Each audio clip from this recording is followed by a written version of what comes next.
सबसे पहले भगवान भोलेनाथ के चरणों में प्रणाम करती हूँ, मेरा प्रणाम स्वीकार हो।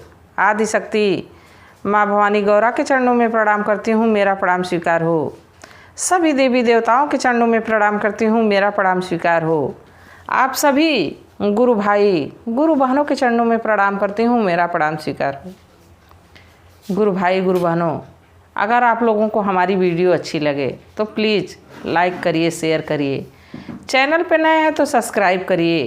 कमेंट में महादेव का नाम ज़रूर लिखिए। महादेव का नाम लिखने से, बोलने से सारे कष्ट दूर हो जाते हैं, तो महादेव का नाम ज़रूर लिखिए। और आज जो मैं कहानी सुना रही हूँ, महादेव के ऐसे भक्त की है जो महादेव की शिष्य में बने हुए, वो छोटी जात का रहता है, पर एक राजा को कैसे सबक सिखाता है, एक राजा को कैसे सद्मार्ग पे चलना सिखाता है। कहानी को अंत तक देखिएगा, तभी पता चलेगा कि इसमें क्या रहस्य है और कैसे वो एक घमंडी राजा को मोक्ष की प्राप्ति कराता है, कैसे एक घमंडी राजा को अच्छे राह पे, सही राह पे चलना सिखाता है। देखिए, एक राजा थे, राजा बलि, उनका नाम बलि था। राजा बलि बड़ा ही अत्याचारी थे अपने प्रजा पे। उनकी प्रजा तो, उनका राज्य बहुत बड़ा था, उनकी प्रजा भी उनके डर के मारे खुश रहती थी। जैसे होता है ना कि कोई खुशी होती है कि चेहरे पे खुशी दिखती है पर दिल में कोई खुशी नहीं रहती, अंदर से कोई खुशी नहीं रहती, वैसे ही उनके प्रजा का हाल था। राजा के डर से लोग खुश तो रहते थे, बाकी अंदर से वो लोग खुश नहीं रहते थे, आत्मा से खुश नहीं रहते थे।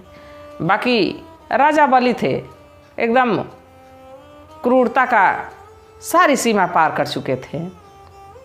एक बार एक अपने दरबार में एक सवाल रखे, कहे कि मैं एक सवाल रख रहा हूँ, जो इसका जवाब दे देगा उसको आधा राजपाट दे दूँगा, और नहीं तो हमारे सवाल का जो जवाब नहीं देगा उसको मैं कारागार में डाल दूँगा। अब ये पूरे राज्य में घोषणा हो गई कि राजा ने ये सवाल किया है, कहा है कि आंखों देखी बात सच होती है या कानों सुनी बात सच होती है। अब कभी आता तो कोई कहता कि आंखों देखी सही होती है तो उसको भी कारागार में डालवा देता। कोई कहता कि कानों सुनी सही है तो कहता कि ये बताओ कि अगर जो कानों सुनी सही होती है तो उसका प्रमाण हमको दो। आंखों देखी अगर जो सही है तो उसका प्रमाण दो। और प्रमाण कोई दे नहीं पाता था, उतना चतुर नहीं था, या चतुराई रहते हुए भी डर के मारे कभी कभी कुछ हमारे अंदर अगर जो किसी सवाल का जवाब भी रहता है तो डर के मारे वो भूल जाता है। अब प्रजा ऐसे आती गई और सबको कारागार में डालता गया। अब एक दिन एक जंगल में एक भिल्ली रहता था, छोटी जाति का था। वो जंगल में रह के महादेव का पूजा आराधना करता था, महादेव का शिष्य था। उसी जंगल में लकड़ी काटता और बेचता, उसी से उसके परिवार का खर्च चलता। अब ये बात भिलनी तक पहुंची। भिलनी कहा कि चलता हूँ, आज इस बात का मैं जवाब दूंगा। और वो राज दरबार पहुँचा। जब राज दरबार पहुँचा तो मंत्रियों से कहा कि राजा के सवाल का जवाब मेरे पास है, मैं उनके सवाल का जवाब दूंगा। तो मंत्री हंसने लगे, कहे कि इतने बड़े बड़े लोग आए और कोई राजा के सवाल का जवाब नहीं दे पाया, और ये है तो जंगली है, ना कोई धर्म जानता है ना कोई पूजा पाठ जानता है, और आया है राजा के सवाल का जवाब देने। तो कहा कि बिल्कुल मैं दूंगा, हमको राजा के सामने लेके चलिए। अब उनके मंत्री राजा बलि के जो मंत्री थे उनको लिवा के, भिलनी को लिवा के गए दरबार में। जब दरबार में गया तो राजा तो सिंहासन पे बैठे हुए थे, बाकी उनके बगल में पान का थाल रखा हुआ था। भिलनी तुरंत गया और एक थाल में से पान उठाया और खा लिया, और शानदारी से एक आसन पकड़ के और बैठ गया। जब ऐसा देखे राजा तो कहे कि ये तो बड़ा उदंड विचार का लग रहा है, बड़ा दुष्ट स्वभाव का लग रहा है। हमारे सामने इसकी इतनी औकात कि आया, हमारा पान भी खा गया और हमारे सामने आसन पे भी बैठ गया। तो राजा कहे कि तुम कहाँ से आए हो और तुम कौन हो? तो कहा कि राजा साहब मैं तो जंगल में से आया हूँ और मैं जाति का भिलनी हूँ और मैं लकड़ी काटने का काम करता हूँ, लकड़ी काट के बाज़ार में बेचता हूँ, उसी से हमारा घर खर्च चलता है। बाकी मैं आपके सवाल के बारे में जाना हूँ तो मैं चला आया हूँ उस सवाल का उत्तर देने के लिए। तो राजा कहे कि तो ठीक है, जब आ ही गए हो तो बता ही दो कि हमारे सवाल का, हमारे प्रश्न का उत्तर क्या है। तो भील ने कहा कि आंखों देखी बात सही होती है।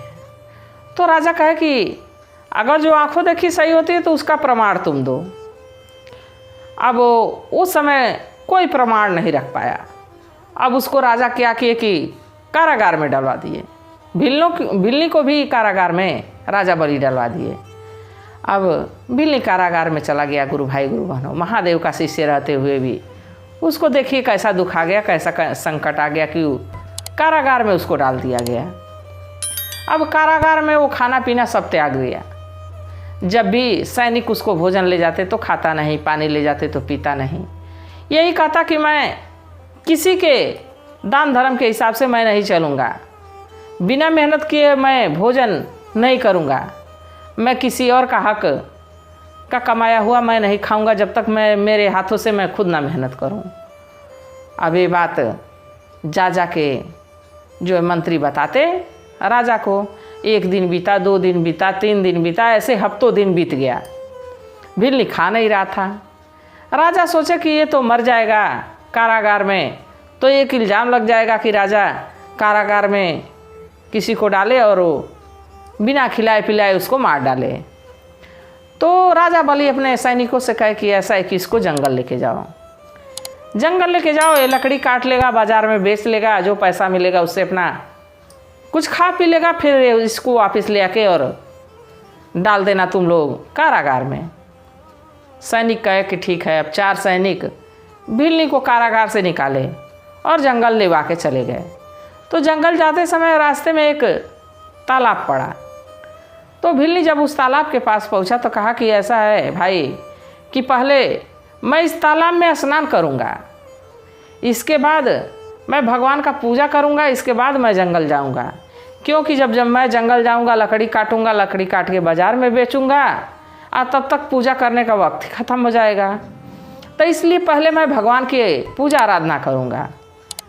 तो सैनिक जब पूजा पाठ की बात सुने तो कहे कि ठीक ही है, अगर जो कह रहा है तो राजा इसको भेजे ही हैं तो जाने दो, इसको पूजा कर लिया ले, हम लोग इसको छोड़ देते हैं, पूजा कर ले। तो वो लोग कहे कि देखो तुम नहाने के बहाने तालाब में भाग मत जाना। तो कहा कि नहीं, मेरे पे विश्वास रखो, भरोसा रखो, मैं कहीं नहीं भागने वाला, मैं बस स्नान करूँगा, महादेव का पूजा करूँगा, इसके बाद मैं जंगल जाऊँगा, लकड़ी काटूँगा, बाज़ार में बेचूँगा और अपना भोजन पानी करूँगा। तो सैनिक कहे कि ठीक है। सैनिक वहीं एक पेड़ का छांव था, वहाँ बैठ गए, उस पर नज़र बनाए रखे। अब भिल्ली वहाँ से घोड़े से उतरा और गया तालाब में। तालाब में जैसे ही डुबकी हमारा बाहर निकला, उस पर सैनिक नज़र बनाए हुए थे। अब जब 5 डुबकियाँ मार दिया तो तालाब से बाहर निकलने लगा। जैसे भिल्ली तालाब के बाहर निकला तैसे ही पुष्पक विमान आके वहाँ खड़ा हो गया और भिल्ली उस विमान में बैठ गया। जब उस विमान में बैठ गया तो सैनिक देखे, कहे बड़ा चतुर है, हम लोगों से कहा है कि हम स्नान करके महादेव की पूजा करेंगे, ये है तो विमान में बैठ के पता नहीं कहाँ जा रहा है। अब जैसे विमान उड़ना शुरू हुआ, गुरु भाई गुरु बहनों, चारों सैनिक उस विमान को पकड़ के और झूल गए और झूलते झूलते विमान सीधे स्वर्ग चला गया। जब स्वर्ग में गया तो भिल्ली अपना स्वर्ग में कभी इंद्र भगवान के पास, कभी किसी भगवान के पास, कभी किसी भगवान के पास अपना घूमने लगे स्वर्गलोक में। कहीं देखे कि खूब बढ़िया परियां डांस कर रही हैं, कहीं देखे कि कोई पोथी पत्रा पढ़ रहा है, कहीं देखे कि किसी की भाग्य का जो है कि वहाँ परीक्षा हो रही है, किसी का भाग्य लिखा जा रहा है। मतलब स्वर्ग में सारे कार्य ऐसे हो रहे हैं। अब उसके साथ साथ भिल्ली के साथ साथ वो चारों सैनिक भी घूम रहे थे। अब घूमते घूमते भिल्ली जा पहुंचा नरक के दरवाजे पे। जब नरक के दरवाजे पे गया तो देखा कि एक व्यक्ति बहुत मोटा सा भारी शरीर वाला, और उसका आधा शरीर सड़ चुका था और वो कराह रहा था, और तो और उसको चील कौए नोच नोच के खा रहे थे और उसके शरीर से पस मवाज ब्लड बह रहा था। अब भिल्ली ये बात देखा कि उसके शरीर से कितना पस बह रहा है, कितना खून बह रहा है, और तो और कौवा गिद्ध उसको नोच के खा रहे हैं। तो गया नज़दीक और चारों सैनिक भी गए। तो पूछा कि ये बताओ कि तुमको क्या हुआ है और तुम क्या पाप किए हो कि इस तरह तुम्हारी सज़ा हुई है। तो वो जो मोटा सा व्यक्ति था वो कहा कि मैं बहुत पाप किया हूँ। मैं जब धरती पे था तो मैं राजा था, और राजा रहते हुए भी मैं बहुत अत्याचार किया, ना कोई दान धर्म का काम किया, ना ही कोई पूजा पाठ किया, और तो और मैं इतना पाप किया कि किसी की बिटिया सयानी रहती थी, सुंदर रहती थी, उसको ज़बरदस्ती मैं अपनी रानी बनाता था। किसी पे हमेशा अत्याचार करना, किसी का धन लूटना, किसी राजे पे अचानक से हमला करके राज्य को लूटपाट करना, यही हमारा काम था। सो उसकी सज़ा मुझको मिल गई है और मैं इस नरक में रह के भोग रहा हूँ। तो भील ने पूछा कि ये बताओ कि तुम भोग रहे हो तो तुम्हारा उद्धार कैसे होगा। तो वो कहा कि ऐसा है कि पृथ्वी पे मेरा बेटा भी है, और मेरा बेटा अगर जो हमारे लिए 100 यज्ञ कराता है तो हमारी मोक्ष की प्राप्ति हो जाएगी और मैं इस पाप से मुक्त हो जाऊंगा। अब यह बात तो भील ने सुन लिया, बाकी वो चारों जो सैनिक थे वो भी सुन रहे थे। अब चारों सैनिक सुन लिए तो सोचे कि राजा से चल के कहा जाएगा। बाकी कहे कि नहीं, राजा किसकी बात का विश्वास मानेगा, अगर जो हम लोग की बात स्वर्ग वो आ नहीं सकता है राजा, और अगर जो हम लोग बताएंगे तो हम लोग को कारागार में डाल देगा। अब जब धरती पे फिर आए लोग, अपना भिल्ली गया जंगल में, लकड़ी काटा, बाज़ार में बेचा, अपना भोजन पानी किया, कुछ खर्च अपने घर पहुंचाया, इसके बाद फिर राजा साहब के कारागार में चला गया। अब फिर दूसरा दिन भी वैसे ही किया। फिर राजा कहे सैनिकों से कि लेके जाओ। तो चारों सैनिक नहीं तैयार हुए, कहे नहीं नहीं हम लोग नहीं जाएंगे। फिर दूसरे 4 सैनिक को लगा दिए। फिर वो सैनिक भिल्ली के साथ फिर गए। फिर भिल्ली उसी तालाब पे गया और स्नान के लिए कहा। फिर वही सब कार्यक्रम दोहराया और फिर स्वर्ग लोक पहुँचे उन चारों जो सैनिक थे उनके साथ। जब वहाँ गए तो वो तो अपना स्वर्ग लोक में घूमने लगे। अब वो चारों सैनिक उस मोटे से आदमी के पास जा पहुँचे जिसका आधा शरीर सड़ गल गया था, कौवा गिद्ध नोच नोच के खा रहे थे। अब जब वो चारों सैनिक पहुँचे तो देखे कि अरे यहाँ तो बहुत तरह के लोग हैं, कोई कुछ कर रहा है, कोई कुछ कर रहा है। यहाँ तो देखो इस पर कितना दुख पड़ा है, इसके शरीर में कितना पसमवाज बह रहा है, कितना खून बह रहा है, और तो और इसको कौवा गिद्ध जीते जी नोच नोच के खा रहे हैं। तो वो लोग पूछे कि ये बताओ भाई कि तुम्हारी ये दुर्दशा कैसे हुई। तो कहा कि देखो भाई, हमारी दुर्दशा हमारे कर्मों की वजह से हुई है, हमारे पाप की वजह से हुई है। मैं धरती पे था तो मैं राजा था, और राजा रहते हुए भी मैं अत्याचार किया, सब पे लूट मार किया, किसी की बहू बेटी का इज्जत लूटा। जो भी कभी हमको आक्रमण करना रहता था तो मैं धोखे से करता था, राज्य जीत लेता था। मैं बहुत अत्याचार किया हूँ, सो मैं ये अपने कर्मों का सज़ा भोग रहा हूँ। अगर जो धरती पे हमारा बेटा है, कोई उससे कह दे कि हमारे लिए 100 यज्ञ करा दे तो हमारी मोक्ष की प्राप्ति हो जाएगी, ज़रूर हम ठीक हो जाऊंगा और किसी ना किसी योनि में हमारा जन्म मिल जाएगा। तो वो चारों बड़ा दुखी हुए इस बात को सुन के, बाकी सोचे कि चल के राजा से बताया जाएगा।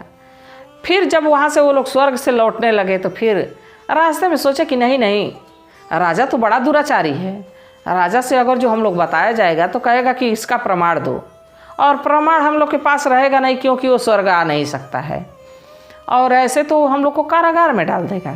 अब यही सोच के वो चारों भी चुप रह गए। अब फिर तीसरा दिन आया।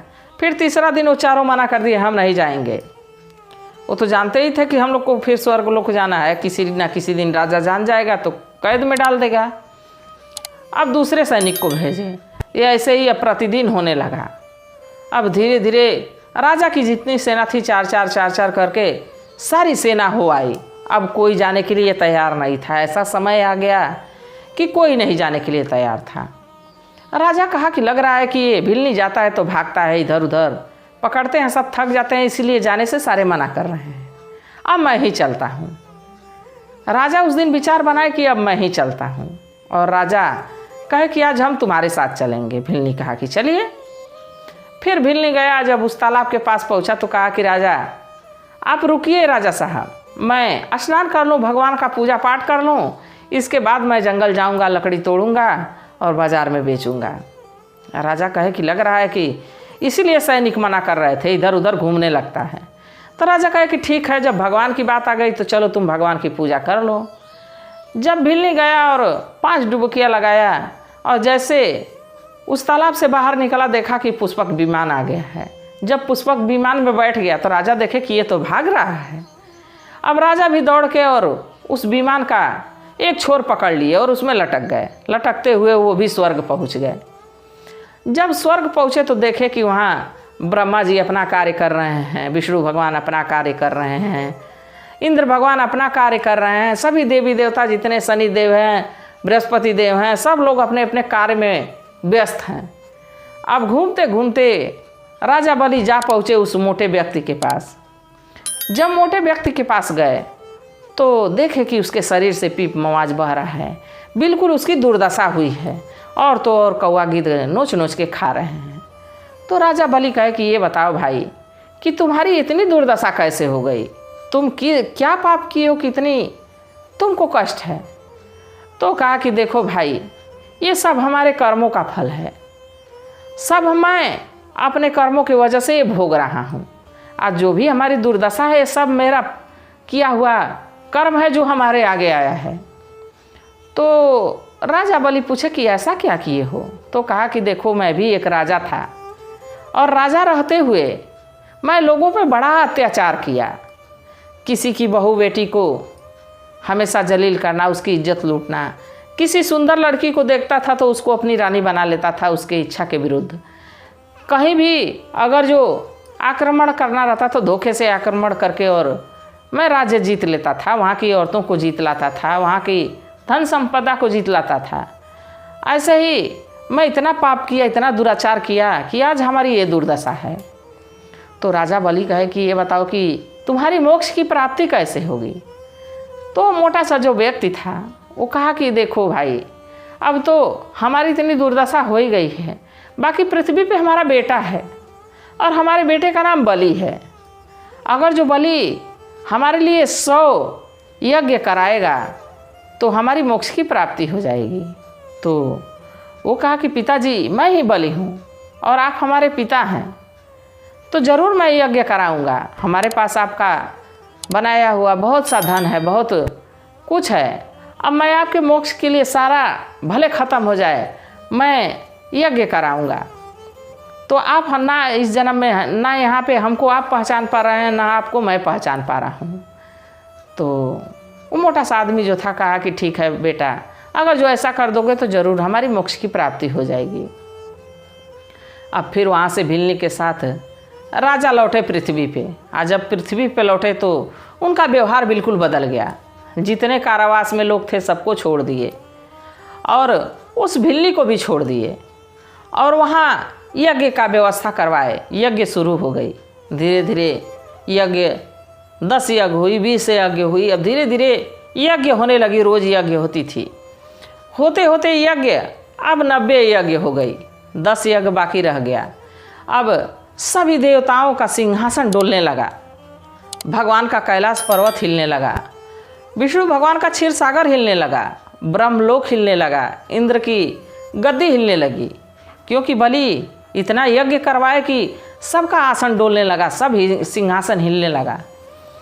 तो इंद्र भगवान कहे कि अब तो इसका उपाय सोचना पड़ेगा, अब तो महादेव के पास जाना पड़ेगा, भगवान विष्णु के पास जाना पड़ेगा, ब्रह्मा जी के पास जाना पड़ेगा। नहीं तो देख रहे हैं तो बलि पूरे स्वर्ग का राजा बन जाएगा और हम लोग पे वही राज्य चलाएगा। अब वो तरकीब लगाने लगे कि अब इसका जो है कि यज्ञ भंग ही कर देना सही है। अब लगी जोर जोर की बारिश आने, तूफान आने लगा। अब यज्ञ में विघ्न पड़ने लगा। गुरु भाई गुरु बहनों, किसी तरह 99 यज्ञ हो गया। 99 यज्ञ हो गया, उतना बारिश हो रही थी। अब और भी ज़्यादा इंद्र भगवान इतनी बारिश किए कि त्राही मच गया। जब त्राही मच गया तो राजा बलि का एक यज्ञ अभी बाकी ही रह गया। तब तक अब महादेव, भगवान विष्णु, उन लोगों को तो सारी बात पता हो गई, सारी घटनाएं पता हो गई। ध्यान लगाए लो तो देखे लो कि इंद्र भगवान कैसे बलि पे अत्याचार कर रहे हैं। अब तो बलि सद्मार्ग था, तो वो लोग उसके पिता को मोक्ष की प्राप्ति दे दिए। कहे कि तुम अब फिर से पृथ्वी पे जाओ और अच्छा मनुष्य का जीवन पाओ और खूब सुखी सुखी, खूब खुशी खुशी दान धर्म करो, अच्छे से जीवन अपना चलाओ। उसको तो मोक्ष दे दिए। अब बलि को भी दर्शन लोग दिए। बलि से कहे कि तुमसे हम लोग बहुत प्रसन्न हैं, और बलि भी उनसे कुछ नहीं मांगा। कहा कि हमको बस अमरता का वरदान दीजिए कि जब तक मैं रहूं, जब तक मैं जीऊँ, तब तक आप ही की भक्ति करूं और मरने के बाद भी आप ही की भक्ति करूं। तो वो लोग तथास्तु कहें। अब फिर राजा बलि थे भिल्ली के पास गए। कहे भिल्ली भाई, आज से तुम हमारे गुरु हो और हम तुम्हारे शिष्य हैं। तो भिल्ली कहा कि नहीं नहीं राजा साहब, आप कहाँ राजा और मैं कहाँ एक छोटी जाति का भिल्ली। तो राजा कहे कि नहीं, इसमें छोटा बड़ा कुछ नहीं होता है। अगर जो हमसे ज़्यादा ज्ञान तुम्हारे पास है, हमसे ज़्यादा ज्ञान तुम्हारे पास है, तो तुम ही हमारे गुरु हुए। तुम सच कहते कि आंखों देखी सही होता है। तुम अगर जो हमको स्वर्ग ले जाके दिखाते नहीं तो हमको अपने पिताजी के बारे में पता नहीं चलता। तो तुम प्रमाण दे दिए, इसलिए आज से तुम हमारे गुरु हो। तो भिल्ली को गुरु बना लिए बलि राजा। देखिए गुरु भाई, गुरु बहनों, ज्ञान छोटा बड़ा नहीं देखता है। अगर जो ज्ञान हमसे छोटे व्यक्ति के पास है, अगर जो वो हमको भगवान से मिलाना चाहता है, अच्छी राह पे चलाना चाहता है, तो वही हमारा गुरु हुआ।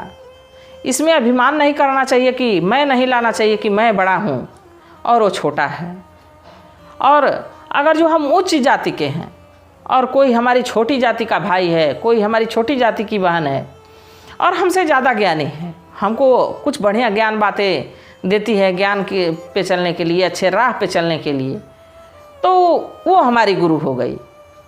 वो हमारे से ज़्यादा ज्ञान अगर जो जान रही है, तो इसमें अभिमान नहीं करना चाहिए कि हम ऊंचे जात की हैं और ये छोटी जात की है तो कैसे ये हमको ज्ञान दे सकती है। ऐसा नहीं होता है। ज्ञान कब किसको मिल जाए, कब माँ सरस्वती किसके जुबान पे वास कर जाए और वो सत्य की राह हमको दिखा दे।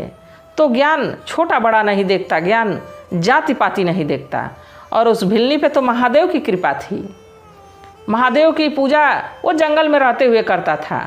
कोई उसको बताने वाला नहीं था, कोई उसको सिखाने वाला नहीं था। पर मनुष्य का जन्म पाया था तो मनुष्य का जन्म अपना सार्थक बनाया। तो मैं भी उम्मीद करती हूँ कि आप लोग भी इस कहानी को देखने के बाद छोटे बड़े जाति पाति का भेदभाव भूल के और सद्मार्ग पे चलेंगे। कहानी कैसी थी गुरु भाई गुरु बहनों, ज़रूर बताइएगा। हर